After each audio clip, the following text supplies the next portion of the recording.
할렐루야. 오늘 성경 본문은 사도행전 10장 34절로부터 11장 21절까지인데요. 중간중간 우리가 말씀 도중에 함께 봉독하도록 하겠습니다. 긴 내용입니다.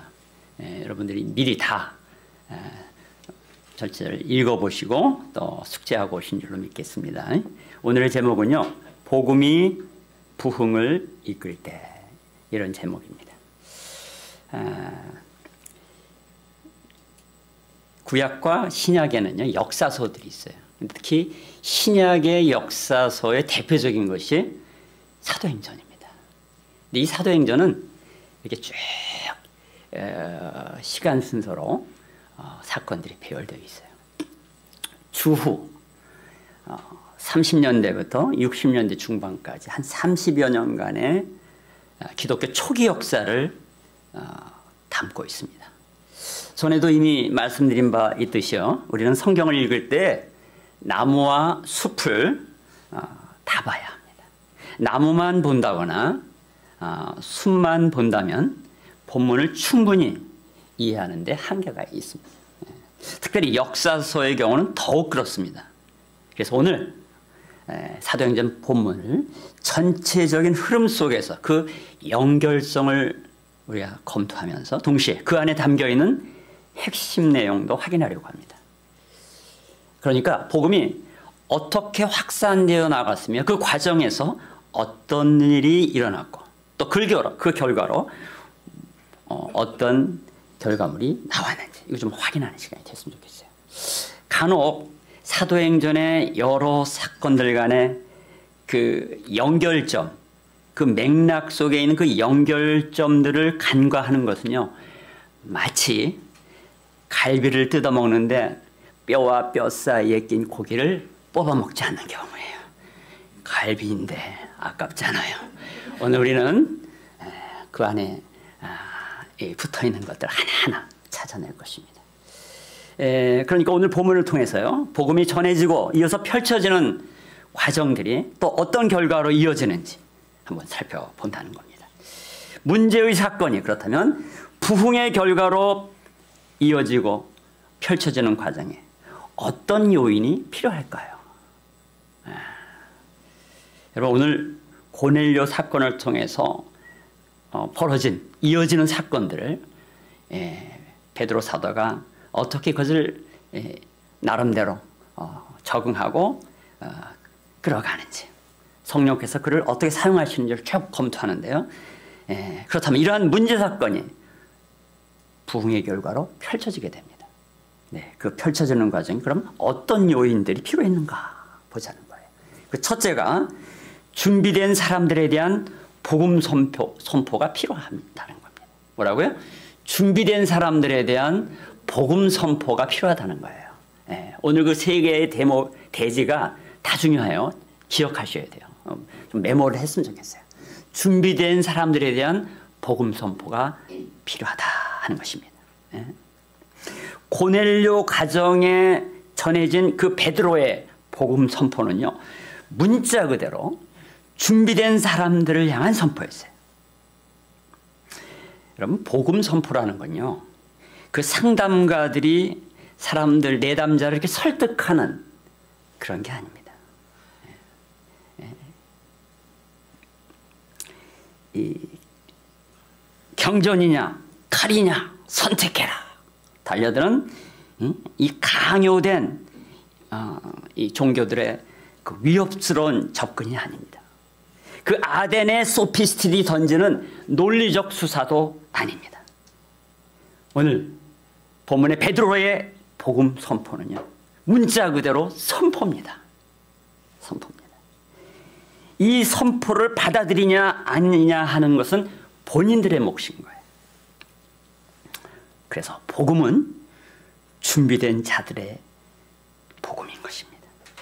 교계에서 많은 교계의 흐름이 요즘은 많이 그래도 나아졌어요. 그래서 복음합니다.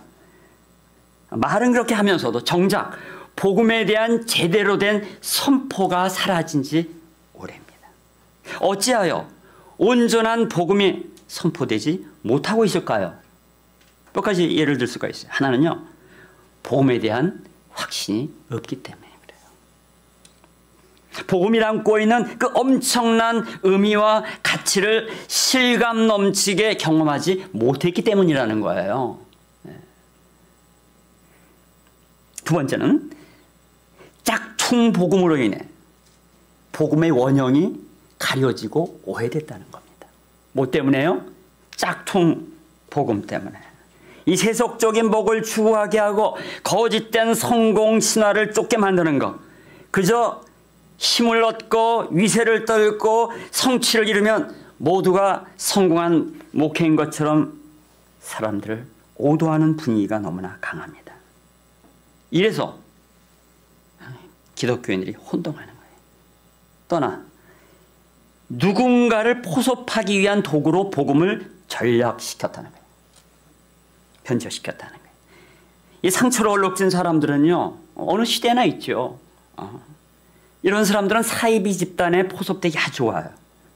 그들은 약점을 싸매주는 듯 하면서 마치 과거에 이 좌파 사상가들이 젊은이들에게 주체 사상을 의식화 교육하듯이 이 복음의 모습을 지닌 듯하지만 사실은 사이비 가르침을 결합시켜서 그것을 복음으로 둔갑시켜 사람들을 의식화하는 이런 사례들이 너무 많습니다. 오늘날 정치판이 혼돈에 차 있자 이제는 좌파든 우파든 정치 이데올로기를 기독교의 내용과 혼합시켜가지고 사람들을 선동합니다. 순진한 기독교인들이 뭐가 뭔지 모르는 상태로 진위 여부를 분별해내지 못한 채로 그런 이데올로기 선동에 빠져들곤 합니다. 이 일체의 행동들이 복음을 가리는 일입니다. 사도행전 우리가 10장 34절로부터 한 10쪽을 한번 쭉 같이 교독하겠습니다. 제가 먼저 읽고 여러분들이 이어서 교독하는 걸로 하겠습니다. 베드로가 입을 열어 말하되 내가 참으로 하나님은 사람의 외모를 보지 아니하시고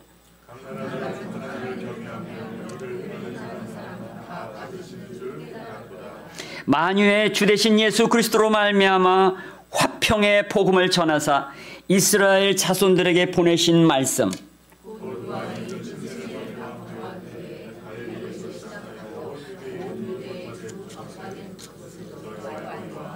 하나님이 나사렛 예수에게 성령과 능력을 기름 붓듯 하셨음에 그가 두루 다니시며 선한 일을 행하시고 마귀에게 눌린 모든 사람을 고치셨으니 이는 하나님이 함께 하셨습니다.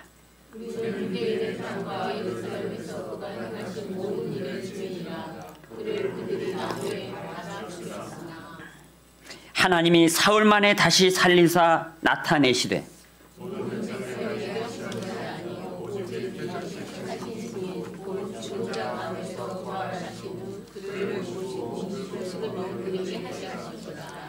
우리에게 명하사 백성에게 전도하되 하나님이 살아있는 자 죽은 자의 재판장으로 청하신 자 곧 이 사람인 것을 증언하셨고 그에 대하여 모든 선지자도 증언하되 그를 믿는 사람이 다 그의 이름을 힘입어 제사를 받는다 하였느니라. 요 내용이 베드로가 고넬료와 그의 온 집안에 선포했던 복음의 내용입니다. 여기는 두 가지 특징이 있어요.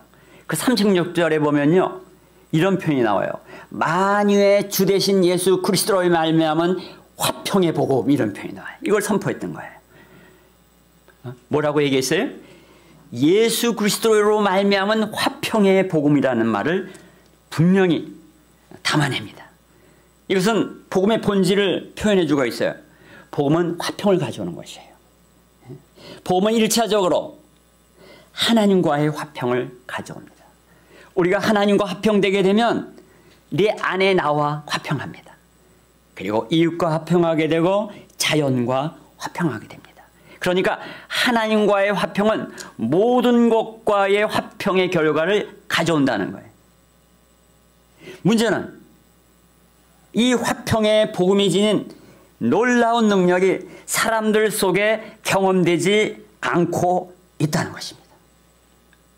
로이드 존스 목사님 여러분 잘 아실 거예요. 그분이 이런 말씀을 하셨어요. 예?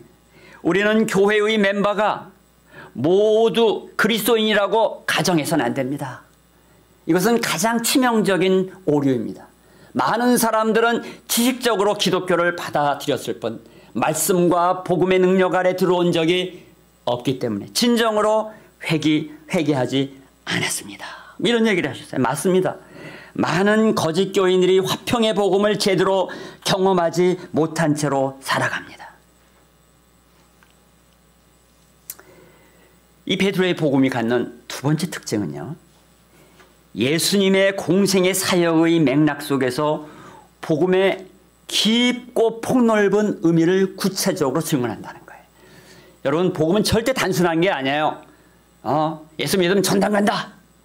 틀린 말은 아니지만 그런 너무나 그 복음이 갖는 그 깊은 의미들을 너무나 제대로 반영하진 못한 거예요. 복음은요, 평생 우리가 복음을 묵상하고 내가 복음적으로 살아가는지 매 순간 그것을 되뇌어야 될 근본적인 그 엄청난 그 본질을 담아내는, 거기서부터 모든 동력원이, 모든 생명의 에너지가 나오는 거예요. 하나님의 생명은, 하나님의 성령은 복음을 통해서 우리에게 역사하시는 겁니다. 그 복음은 깊고도 폭넓은 의미를 담아내고 있다는 것이에요. 그런데 오늘 이 베드로가 전한 그 메시지 속에는요, 이 내용이 다 담겨 있어요. 한번 살펴보겠습니다. 첫째, 예수님의 공생애는 어떻게 시작했을까요?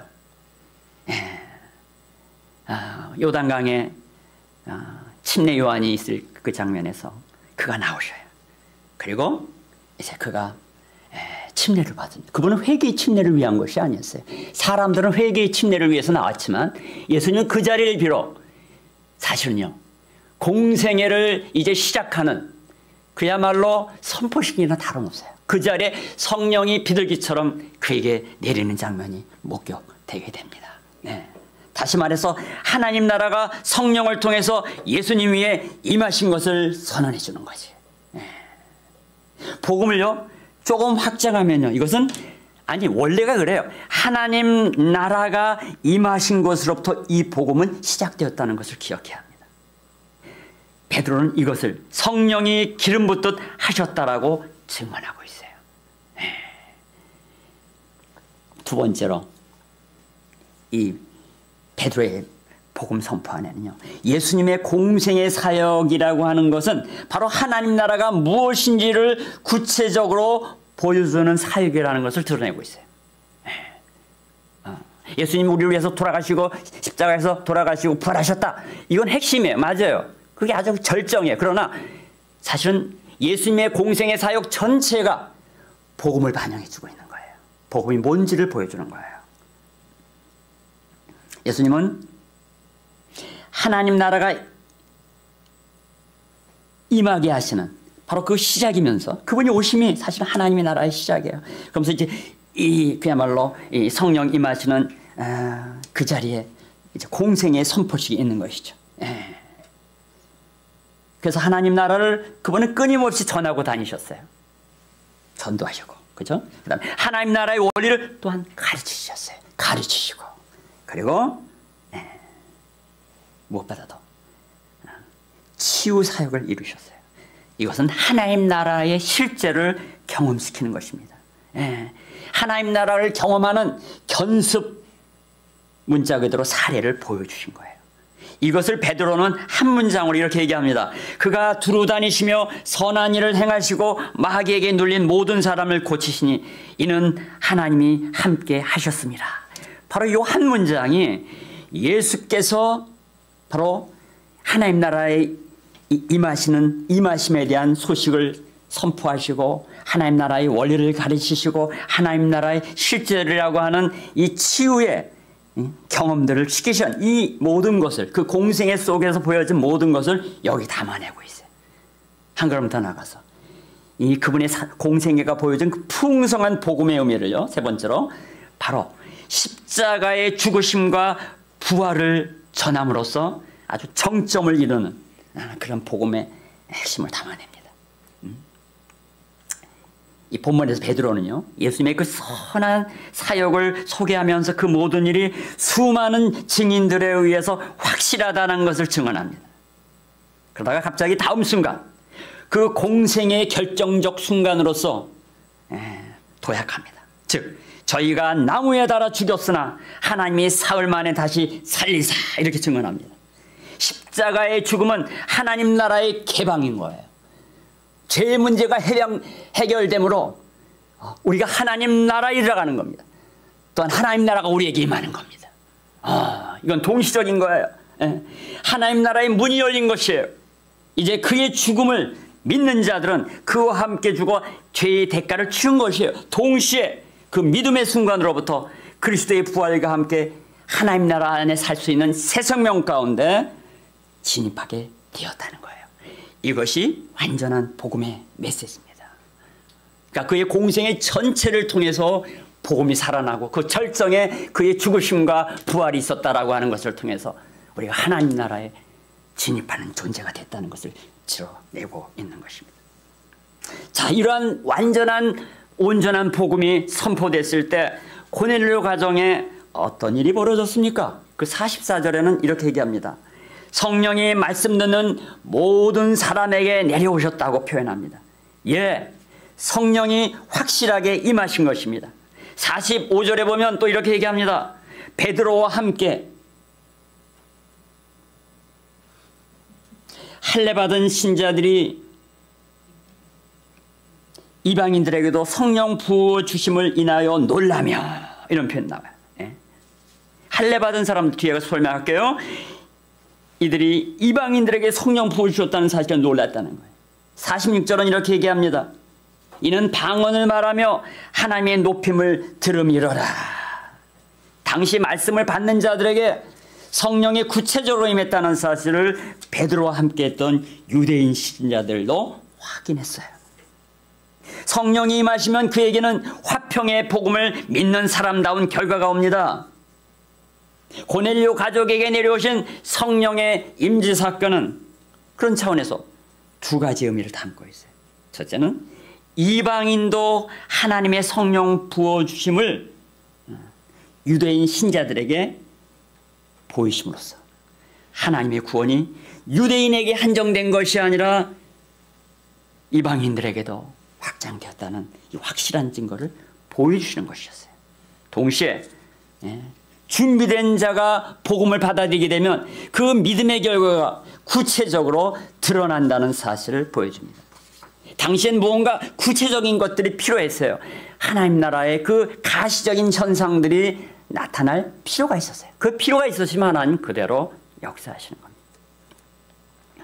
말씀을 받고자 준비된 사람들에게 성령이 임하신다라고 하는 건 너무나 자명합니다. 성령은 아무데나 임하는 것은 아닙니다. 준비된 자들에게 준비된 은혜를 부어주시는 것입니다. 그래서 어떤 신학자들은 그것이 예정이고 선택이다라고 얘기하는 사람들도 있습니다. 이 시간 굳이 그 신학적인 개념을 제가 늘어놓을 시간의 여유는 없습니다. 다음 게 또 있을 것입니다. 중요한 것은 그들이 준비된 사람들이었다는 것입니다. 고넬료 가족과 또 그와 함께했던 이 온 집안 사람들, 이들은 바로 준비된 사람들이었다면 그 준비된 모습이 어떠했을까요? 여러분, 앞서 로이드 존스의 이야기를 제가 제시를 했습니다만은 오늘날 교계의 현실이 너무나 안타깝습니다. 너무 많은 가짜 신자들이 양산되고 있다는 거예요. 저희 교회는 The Believers Church, 신자들의 교회를 지향합니다. 고넬료와 그의 가족은 사실상 하나님께서 다음의 사도행전의 사건과 이야기를 이끌고 가시는 그러한 중요한 사건의 주인공들이에요. 아주 극적으로 쓰임받은 사람들이에요. 이와 같이 복음은 준비된 자들을 위한 것이라는 사실을 한 번 더 분명하게 강조 안 할 수가 없습니다. 그런데요, 조심하세요. 오해하지 마세요. 우리가요, 쉽게 그 준비됨의 정도가 어떤 것이냐, 이것을 함부로 판단하기는 어려워요. 예. 사람마다 다 다를 수 있습니다. 그리고 하나님이 준비시키시는 과정은 다양할 수 있어요. 예. 이것은 율법적인 접근으로서 준비됐다고 얘기할 수도 없어요. 어떤 사람들은 모든 면에서 잘 준비된 사람도 있어요. 그러나 그렇지 않을 수도 있어요. 형편없는 현장 속에서 고통받다가, 그런데 하나님은 그걸 준비됐다는 마음으로 받아들이시고 그들을 복음으로 이끌어 가실 수가 있어요. 그러니까 우리가 준비된 건 분명해. 준비되어야만 돼요. 그러나 그 준비가 어떤 것이냐를 규정하거나 정의 내리기는 쉽지 않다는 거예요. 며칠 전에요, 한 분의 신앙 간증을 들었습니다. 이분이요, 지방의 유명한 한 교회에서 20년 동안 하긴 시키는 대로, 아주 착한 분이에요. 아주 심성이 고운 분이에요. 가르치는 대로 최선을 다해서 몇 년이요? 20년 동안 헌신했다는 거예요. 근데요, 그 교회는요, 이름만 대면 많은 사람들이, 이 중에 모르는 분들 계실 수 있어요. 근데 많은 사람들이 아는 교회예요. 그런데 그는 20년 동안 머무는 동안에 한 번도 성경 자체를 공부한 적이 없대요. 거기서도 많은 훈련을 했답니다. 20년 동안 훈련을 했대. 교재를 가지고 답을 달고 이거 했답니다. 그러나 한 번도 성경 자체를 가지고 공부한 적이 없답니다. 그리고 수많은 예배를 드렸지만 한 번도 강의 설교를 들어본 적이 없다는 겁니다. 도저히 힘들어서 더 이상은 지쳐서 그 교회를 다닐 수가 없어서 이제 벗어났답니다. 예. 그리고 정상적인 교회에 들어오니까 이제 비로소 그 교회의 문제점이 보이더라는 거예요. 그 안에 있었을 때는 전혀 보이지 않았다는 거예요. 예. 근데요, 그 교회가요, 사이비 종교 집단이 아니었다는 거예요. 예? 정상적인 교단의 교회였다는 거예요. 저는 여기에 조금 더 하려고 합니다. 오히려 정상적으로 알려진 브랜드 교회의 그런 강단에서도 사실은 자기 사상을 교묘하게 성경과 버무려서 비빔밥을 만들어서 전하는 그런 사례가 허다하는 것입니다. 제가 섬기던 교회에서 이제 지방으로 이사 가는 분들이 어디로 이사 가게 되는데 거기 좀 추천할 만한 교회 좀 알려주세요. 솔직히 그런 질문에 답하기가 제일 힘들어요. 제일 힘들어요. 그것이 오늘날 우리의 현실입니다. 두 번째, 오늘 두 번째, 문제의 사건, 그 고넬료 사건, 그리고 이어지는 사건. 그래서 그 부흥으로 펼쳐지는 이 모든 과정에 어떤 요인들이 필요할까요? 네. 두 번째는 올바른 인식으로 깨어나는 과정이 필요합니다. 뭐라고요? 올바른 인식으로 깨어나는 과정이 필요합니다. 여러분, 이방인 고넬료의 가정에 성령이 부어졌다 했을 때 그 본문 읽으면서 여러분은 2, 3일 사이에 본문 읽을 때 어떤 느낌이 드셨습니까? 그래, 맞아. 고넬료 너무 착한 사람이고 경건하고 그 사람 너무 좋아. 그건 맞는 일이지. 성령이 그에게도 내렸다니까 잘된 일이지. 여러분 이렇게 담담하게 여러분들은 생각하고 있지 않았습니까? 그런데요, 사실 이 사건은요, 유대 사회 전체를 충격에 빠뜨리는 사건이었어요. 그게 우리가 너무나 다른 거예요. 이 사건은요, 너무 중요하기 때문에 이 사도행전을 기록한 누가가 많은 양을 할애하여 이 사건에 대한 이야기를 자세히 기록합니다. 여러분, 구약시대에는요, 성경을 어디다 기록했느냐면 양피지에 기록을 했어요. 그 양의, 어린 양의 백가죽이 아주 부드럽거든요. 아주 말리면 아주 얇아져요. 그 양피지에다가 성경을 기록했어요. 근데 신약에 오면요, 얘기가 좀 달라요. 물론 유대인들, 특히 구약만을 지금까지도 성경이라고 타나크라고 그래요. 구약을 타나크, 오로지 타나크야라고 얘기하고 있는 그 사람은 지금도 양피지 비슷한 데다가 씁니다. 예. 그런데 신약 시대에는 서신들을, 글들을 어디다 기록했냐면 파피루스라는데, 파피루스, 이 갈대 종류예요. 갈대 종류 하나인데 이 껍질, 속 껍질이 아주 말리면 아주 대단해요. 제가요 30년 갖고 있었던 파피루스를 이게 이집트에서 직접 공수해온 겁니다. 네. 이따가 쭉 돌릴 거예요. 나눔 시간에 한번 손으로 이렇게 만져보세요. 이건 뭐 지금 여기에 있는 양피지 이 파피루스도 이거 2000년 된 거예요. 예? 이거 끝까지 가는 거예요. 아시겠어요? 이걸 이렇게 해가지고선 이걸 합니다. 그럼 이 폭이요, 요게 그대로예요, 여러분. 20cm 혹은 30cm예요. 그래서 여기다 연장해요, 연장하는데 이게 뭐 대개 한 2m에서 5m 정도. 가장 긴 걸 찾아보니까 11m래. 네, 11m. 근데 이 사도행전이 그 11m짜리 정도 되는 거예요. 아시겠습니까? 그러니까 딱 여기다가 쓰려면은 어떻게 될까요? 자기가 쓰려고 하는 주제들을 이것도요, 지울 수가 없어. 지울 수가 없어. 표백제가 없어. 그러니까 이걸 다시 쓸 수가 없어요. 처음부터 잘 기획하고 준비해가지고 양을 배분하고 어떤 이야기를 어디에 배치할 것이, 물론 성령께서 감동을 줬으니까 그게 가능했겠지만, 그때 별거 아닌 얘기를 길게 할 이유가 있습니까? 중요한 메시지를 담을 때 길게 하는 거예요. 얼마나 길게 썼느냐? 이것이 바로 그 내용의 경중을 보여주는 것입니다. 이 한정된 길이 안에 이 중요한 메시지를 담기 위해서 이 누가는 고민하면서 성령에 의지하면서 이것을 기록한 것이 분명합니다. 그러니까 이 오늘의 이 이야기가 굉장히 어떻다? 유대 사회의 충격적인 사건으로 중요했다. 그걸 기억해야 합니다.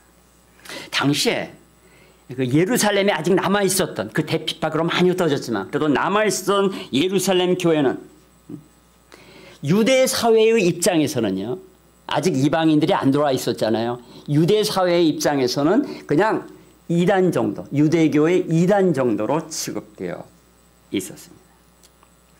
그런데 그 이단들이 어떤 존재들이냐?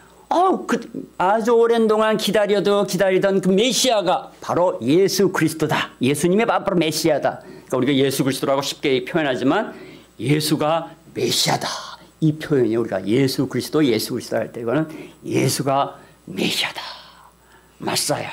메시아, 마사야. 이렇게 표현하는데 그런 사람들, 그런 부류를 쟤네들 메시아가 예수라고 하는 이런 이단이야. 요 정도로 취급을 했던 사람들입니다.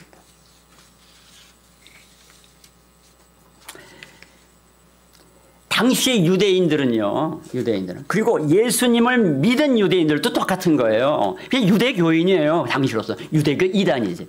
그들의 머릿속에 하나님 나라라고 하는 것은 어떤 개념이냐면 다윗 시대를 방불케 하는 위대한 이스라엘이 다시 재건될 거라는 그 회복된 국가 개념이었어요.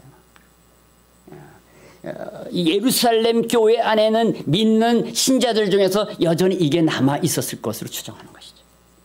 거기에 더하여 왜 자기네밖에 생각 못하느냐? 우리는 하나님의 백성, 선민이야. 이 의식이 딱 들어차 있었던 거예요. 근데 갑자기 이 고넬료 사건을 맞이하면서 이건 너무나 충격이고 너무나 놀라운 거예요. 아니 어떻게 이방인들에게 성령이 임하시냐는 거예요. 아무리 고넬료에 대한 좋은 인상을 갖고 있어도 그래도 결코 선민의 범죄에 그를 집어넣는다는 것이 너무나 이것은 쉽지 않은 일이었어요. 아니 수백 년 동안 그런 선민의식과 그런 이 회복된 이 이스라엘, 그것을 하나님 나라 개념으로 이해했었던 이들에게, 고넬료에게 이러한 사건은요, 그들의 정체성, 그들의 자부심을 건드려 놓는 일이에요.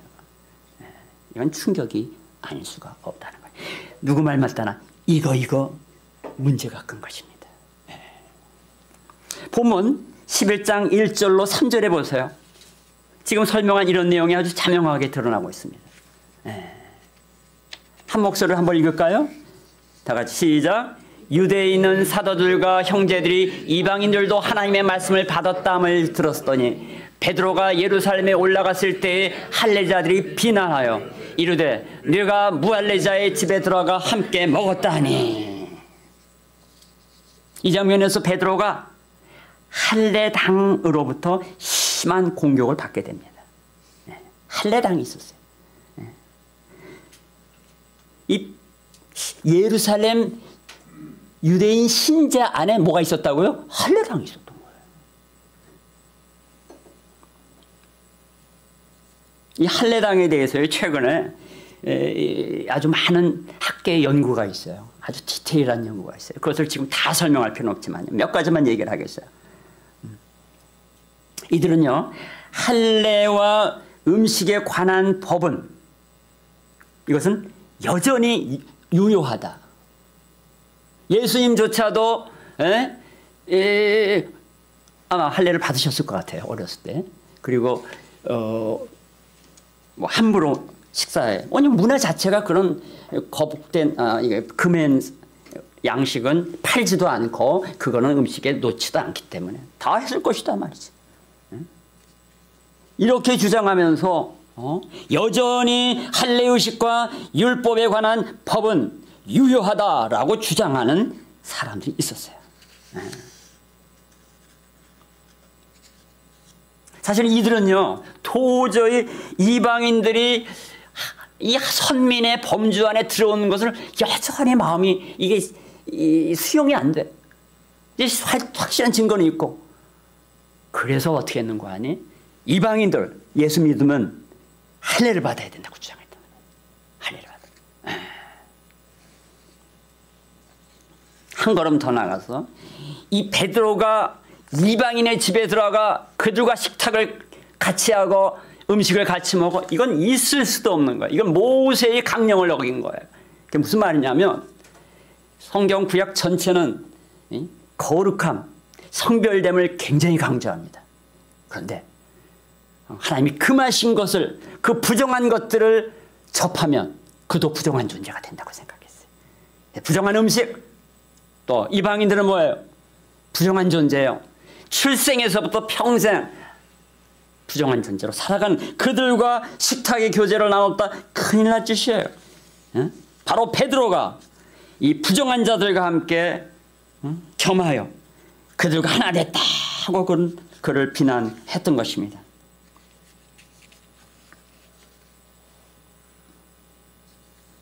여러분, 이러한 예루살렘 공동체 안에 있었던 할례당의 이야기는 2000년 전 그들만의 이야기일까요?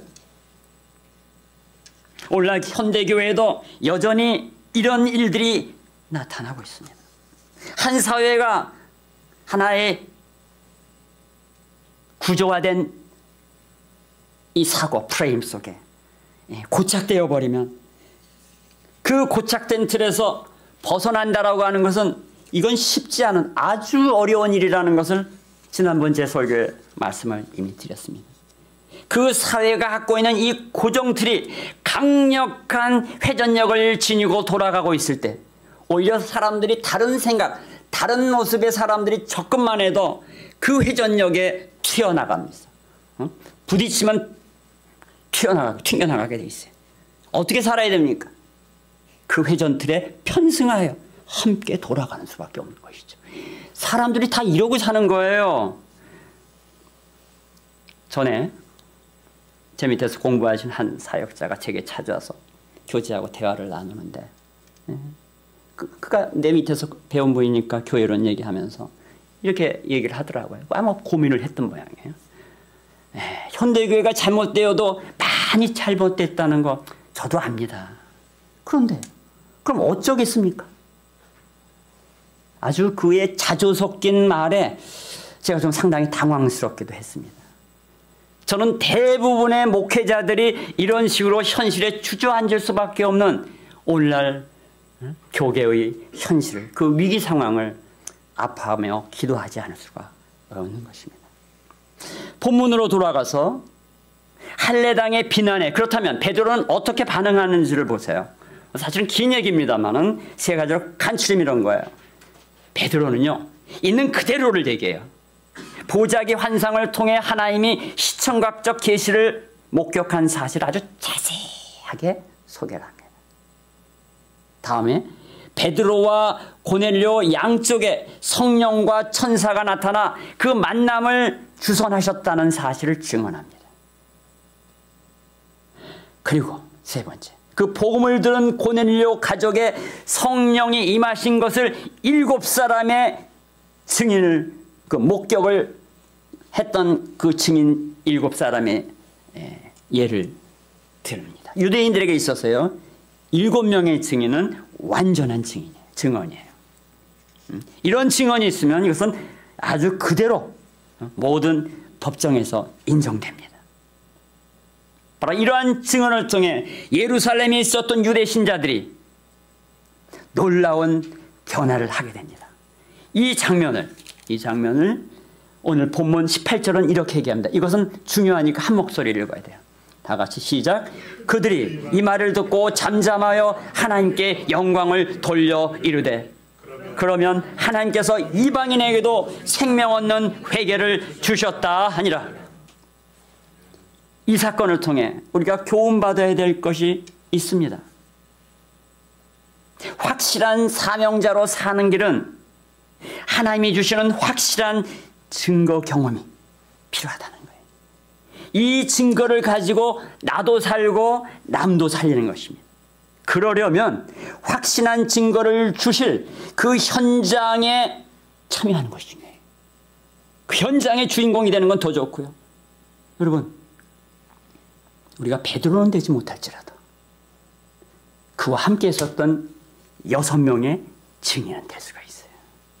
그 6사람은 누구인지 기록하진 않았지만 하나님의 역사 현장에 머물러 있었던 사람이라는 것은 자명합니다. 우리가 그 역사 현장의 증인이 될 수가 있어야 돼요. 저는 올 한 해 쭉 돌아보면서 하나님이 우리 교회를 향해서 놀라운 역사를 펼쳐가지고 계신 것을 실감합니다. 여러분 공감하십니까? 지난 1년이 얼마나 한순간 한순간이 감격스러운지 몰라요.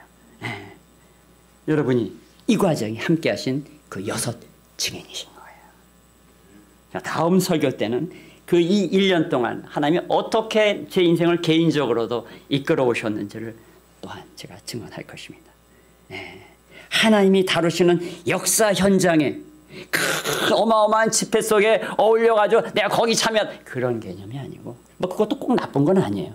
그러나 그거보다는 하나님이 역사하셔서 인간들을 변화시키는 잠시 후에 벌어질 이 어마어마한 부흥의 새로운 물결, 거기가 동참자가 되는 거.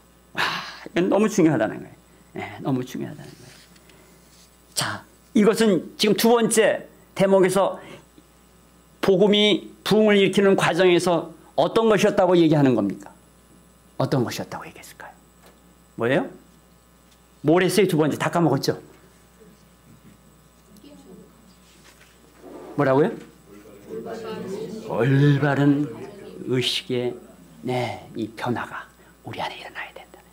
당시에 예루살렘 공동체와 수많은 유대 신자들의 의식 속에 남아있었던 잘못된 전통의 뿌리를 둔 하나님이 주시지 않은 엉뚱한 의식들이, 그게 오히려 복음의 현장 속에서 장애가 되고 방해물이 되는 거예요. 이런 것들이 전환되어야 하는 거예요.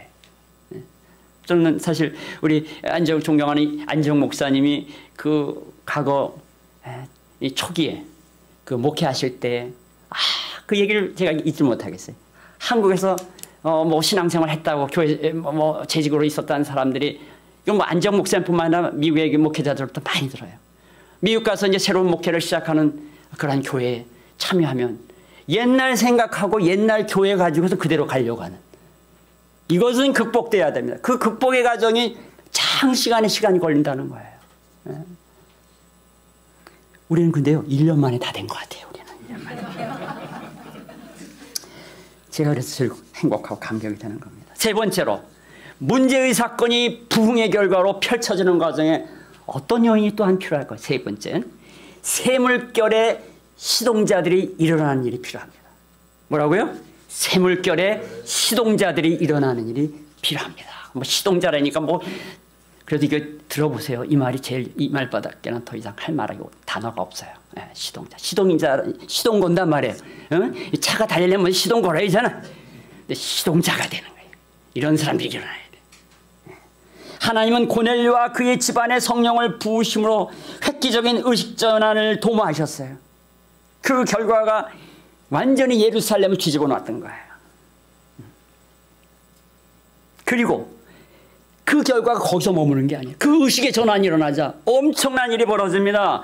19절로 21절 또 이 대목이 너무나 중요하기 때문에 여러분들이 함께 한 목소리로 읽도록 하겠습니다. 합독합니다. 시작. 그때에 스데반의 일로 일어난 환란으로 말미암아 흩어진 자들이 베니게와 구브로와 안디옥까지 이르러 유대인에게만 말씀을 전하는데 그 중에 구브로와 구레네 몇 사람이 안디옥에 이르러 헬라인에게도 말하여 주 예수를 전파하니 주의 손이 그들과 함께 하심에 수많은 사람들이 믿고 주께 돌아오더라. 아멘.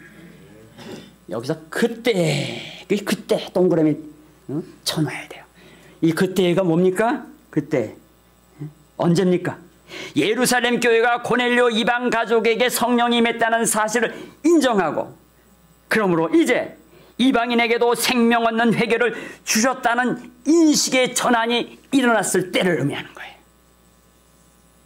이제 다른 지역에 온 유대인 신자들이 이제는 그 소식을 들었던 것 같아요. 이제는 안디옥에 가서 과감하게 복음을 전하는 일이 시작됩니다.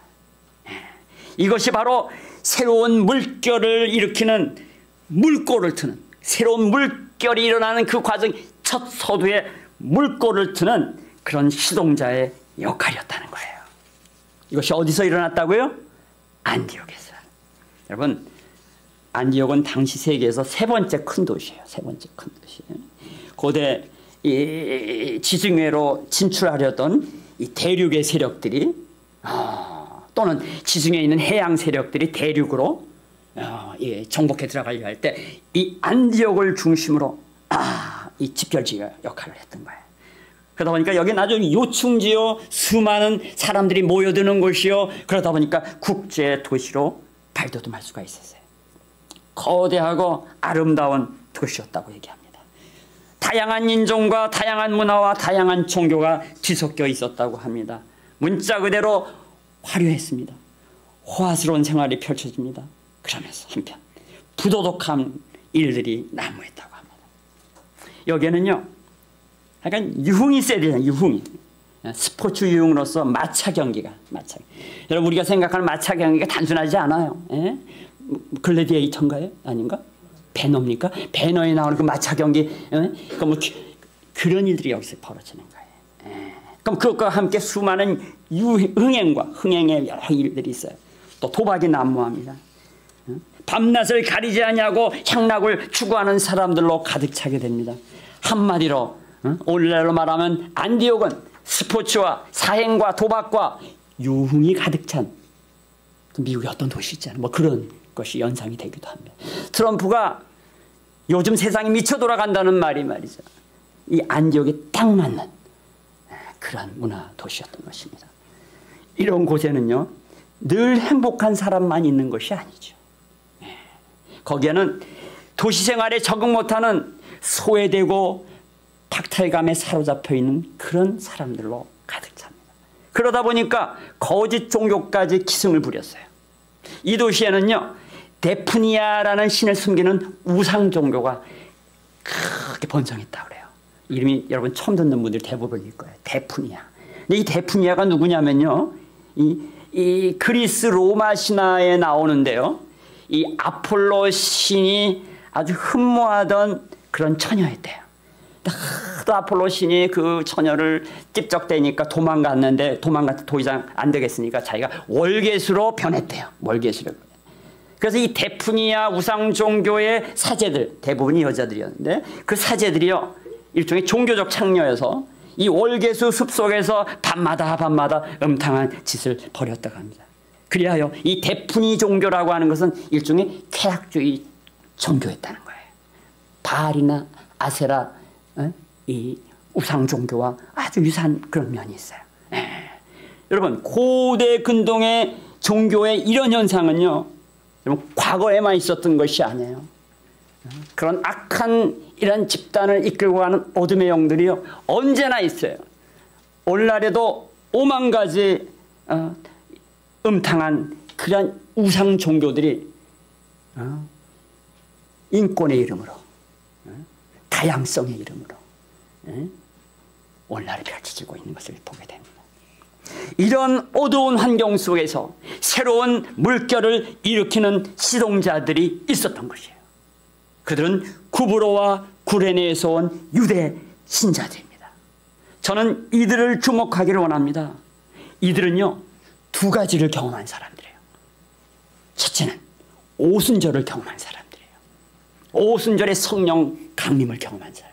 두 번째, 이들은요, 예루살렘의 대박해가 왔을 때 그 박해를 경험했던 사람들이에요.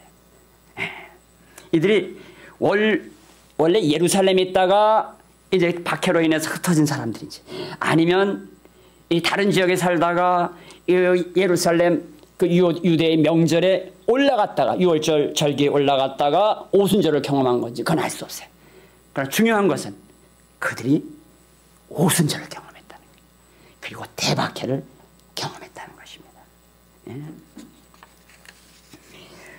오순절의 성령 강림의 그 충만한 성령의 경험들이 반드시 중요합니다. 한 걸음 더 나가, 이 대박해가 가져온 수많은 시험들, 그 위험천만한 이 순간의 그 위기의 장면에서 믿음으로 그걸 극복하고, 그리고 더는 안 될 때 흩어져서 또 자기의 사명감을 갖고 살아갈 수 있는 사람들, 이런 준비된 사람들이 준비된 사건에 또한 실마리를 푸는, 물꼬를 트는 시동자들이 된다고 하는 것입니다. 이들은 분명히 예루살렘의 고넬료 사건에 대한 그 공의회에서 여러 토론과 베드로의 증언과 이것을 통해서 이 예루살렘 교회가 그 본거지 아닙니까? 거기서 이방인들이 신앙 안에 들어올 수 있다라고 하는, 그들에게도 성령이 임할 수 있고 그들이 참된 회개를 했던 사람들이다라고 이걸 수용했다는 소식을 전해 들었던 것이 분명해요. 그래서 그들은 안디옥에 가서 이제 증언하는 거예요. 복음을 전하는 거예요. 유대인들에게만 한 것이 아니라 헬라인들에게도 전하는, 첫 새물결을 일으키는, 물꼬를 트는 시동자들이 되었다라고 하는 것입니다. 자, 오늘 본문 전체를 요약하면 이겁니다. 준비된 사람들에게 복음이 전해지자 그 사건을 계기로 새로운 인식의 전환이 왔고, 이렇게 새로워진 신앙의 그룹에 갖춰진 사람들이 이제 흩어져 새로운 변화의 물결을 일으켰다는 거예요. 자, 지금 요약 정리한 요 이야기를 한 단어로 얘기하면 뭐라고 얘기해야 될까요? 뭐라고 해요? 초대교회 부흥입니다. 부흥입니다. 우리는 흔히 부흥하면요, 이 리바이벌이라고도 하고 리뉴얼이라도 영어로는 쓰거든요. 그럼 뭐만 생각하냐면 그 부흥 집회, 부흥사들이 막 그냥 떠들고 집회하고 막 그냥 병 고치고 난리치는 이것만 연상을 해. 안 그렇습니까? 저도 그래요. 아니, 부흥하면 교회에 사람들이 쏟아져 들어와가지고 막 그냥 신도시에 그냥 건물 하나 미리 딱 준비하고 딱 있었더니 사람들이 넘쳐나. 부흥이라고 하는 거예요. 성경이 말하는 부흥은 그런 게 아닙니다. 성경이 말하는 거예요. 이 부흥을 정확히 표현하면 복음 부흥입니다. 복음 부흥. 이 복음 부흥이라는 용어를, 그 표현을 거의 신학화하다시피 한 인물이 바로 팀 캐럴이에요. 그런 차원에서는 팀 캐럴을 저는 높이 삽니다. 그런데 그가 복음 부흥을 일으키는 데 있어서 몇 가지 중요한 요인들이 있다, 그렇게 얘기합니다. 꼭 필요한 요인들이 있다. 저는 오늘 두 가지만 얘기할래요. 두 가지만.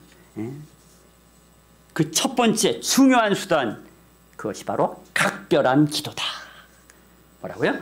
각별한 기도다. 맞습니다. 기도 없이 우리가 무엇을 할 수 있겠습니까? 기도는 우리의 삶과 사역의 현장에 성령님을 주인으로 모셔드리는 거예요. 그분을 앞세우는 행위입니다. 한마디로 기도 충전되어야 된다는 겁니다. 제가 아주 유심히 보는 미국인 목사가 있어요. 물론 저는 그의 신학적 입장을 항상 동의하는 것은 아닙니다만, 그의 설교 메시지가 너무나 듣다 보면 아주 그냥 마음을 그냥 겸이게 만들고 콕콕 마음을 콕콕 쑤셔요. 그의 이름이 폴 워셔라는 분인데 여러분들 잘 모르실 거예요. 근데 그런 분이 계세요. 그가요 이런 말을 한번 했습니다. 자기 간증을 한 가운데 짧게 얘기를 했어요. 자기가 심장마비에 갑자기 그 경험이 있었대요. 그래서 그냥 쓰러졌다는 거예요. 그러니까 심장마비니까 이제 숨이 넘어갔겠죠. 그러니까 이 심장을 되살리느라고 뭐 의료진들이 와가지고 그 가슴을 막 그냥 어떻게 쳤는지, 이 사람 멀쩡한 사람이에요. 뭐 나이도 굉장히 많거나 그러지 않아요. 저보다 젊은 사람이에요. 근데 하도 그냥 가슴을 어떻게 했는지 잘 깨어났는데 의식이 돌아왔더니 못 참겠더래요. 너무나 고통스러워가지고 숨을 쉴 때마다 이건 죽은 것 같더래요. 이 갈비뼈가 다 부러져가지고 이게 그냥 가슴을 찔린다는 거예요. 너무나 고통스러워서 이게 죽음 아니겠는가? 이 죽음 같은 고통이 누가 이런 고통? 근데 그래도 살아야잖아요. 그러니까 숨은 안 쉴 수가 없더랬대. 죽음과 삶이 그 한순간에 동시에 일어나는 경험을 했다는 거예요. 너무나 고통스러워서. 그래서 그가 뭐라고 얘기하는 거 아니에요? 우리가 고통스럽지만 숨 쉬지 않을 수가 없지 않습니까? 우리의 영적 세계도 바로 이런 것과 같습니다. 우리가 숨을 쉬어야만 육신이 살듯이 영적인 호흡, 기도하지 아니하면 우리의 영혼이 죽습니다. 우리가 기도하는 것은 육신이 죽어가는 고통 이상의 고통일 수 있습니다. 그러나 우리는 기도해야 합니다. 그런 멋진 얘기를 했어요. 기도는 영적인 호흡입니다. 숨을 쉬어야 합니다. 그분이 우리의 생명 속에, 우리의 삶의 여정 속에, 모든 삶의 영역 속에 그분이 주인 되시고 앞서 행하시도록 그분을 모시는 행위가 있어야 됩니다. 이거는 만만치 않은 얘기예요. 너무 힘든 육신과의 싸움이 벌어지는 것입니다. 여러분, 저만 기도해서는 안 돼요. 여러분도 기도하셔야 돼요. 제가 여러분을 위해서 여러분의 이름을 한 분 한 분 불러가면서 기도할 때마다 어떤 때는 막히는 때가 있었어요. 저는 그때마다 그분이 나를 위해서 기도하지 않는구나, 그런 느낌이 들어요. 이거는 서로 통해야 돼요. 통해야 돼요. 저 다 들통납니다, 나한테. 여러분, 우리는 교회를 위해서 기도해야 합니다. 자기를 위해서 기도해야 합니다. 사역자를 위해서 기도해야 합니다. 그리고 저를 위해서 기도해야 합니다. 뽀록나지 않으려면 저를 위해서 기도하시기 바랍니다. 우리 주도전합교회가 말씀을 보는 곳에 이제 어느 정도 익숙해지고 이쪽으로 잘 정착되었어요. 감사합니다. 우리 안정 목사님 그에 많이 수고해 주시고 계세요. 그러나 아쉬워요. 우리에게는 기도의 부흥이 일어나야 합니다. 제가 분명히 오늘 이 자리에서 말씀드립니다. 모든 모임에서 기도를 더하십시오. 기도 제목만 나누지 말고 실제로 그 자리에서 함께 있을 때 기도하십시오. 더 많은 시간을 위해서 기도하십시오. 여러분, 아침에 일어나 또 자기 전에 깊이 기도하고 나면 30분이 됐든 1시간인데 그러면 하루 종일 기도할 수가 있어요. 그때 문제가 터질 때마다, 답답할 때마다 기도할 수가 있어요. 그렇게 살아야 됩니다. 두 번째로 팀 켈러는요, 복음 부흥을 일으키는 두 번째 수단은 뭘 얘기하느냐? 복음의 지속적인 재발견을 얘기합니다. 앞서서도 제가 조금 얘기했습니다만은 우리의 삶 전체가 복음이 스며들어야 돼요. 복음이 스며들어야 돼요. 그분의 죽으심과 부활. 그래서 내 안에 옛사람을 십자가에 함께 못 박힌 것을 시인하고, 그리고 그분의 부활과 함께 내가 새 생명 가운데 주님이 주시는 주님의 성품으로 내가 살겠노라고 하는 이 복음의 사건을 우리의 삶의 모든 순간에 연결시키고 그리고 적용하고, 그리고 이것이 복음적 삶과 사역으로 펼쳐지는 일을 어떻게 할 것인가, 나의 지금 삶의 행동의 동기와 목적이 무엇인가? 복음이어야 된다라고 하는 이 생각을 끊임없이 펼쳐 나가야 합니다.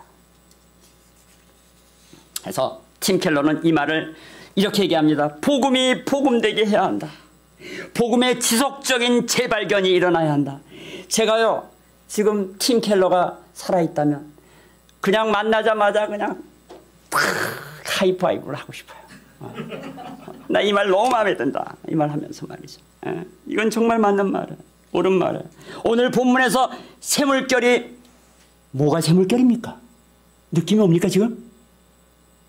우리는 지금 보니까 객관적으로 보니까 이게 이제 샘물결이 일어나고 있구나 봤지만 단지 안디옥에서 헬라인들에게 바로 복음이 전해지는 이 구브로에서 온 구레네에서 온 유대인 신자들의 그 복음 전도에 사람들은 어떻게 반응을 했을까요?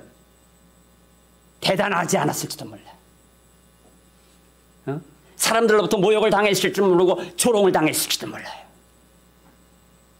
그런데 그것은 새로운 물결에 물꼬를 트는 시동자의 역할이었던 것입니다.